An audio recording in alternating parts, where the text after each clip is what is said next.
இரவில் நேரமாக அனிகா பாத்ரூம்ல நின்னுகிட்டு தூங்க போறதுக்கு முன்னாடி தன்னோட முடியை பிரஷ் பண்ணிட்டு இருந்தார்.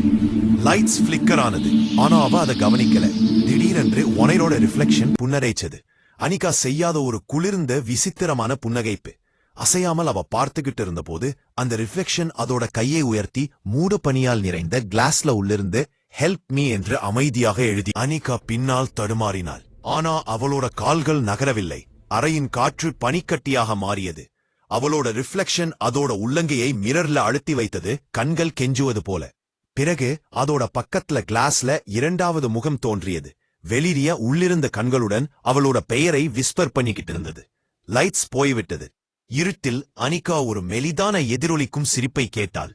அப்போதுதான் அவளுக்கு புரிஞ்சது. இப்போ அவதான் மிரருக்கு பின்னால் சிக்கிக் கொண்டவள்.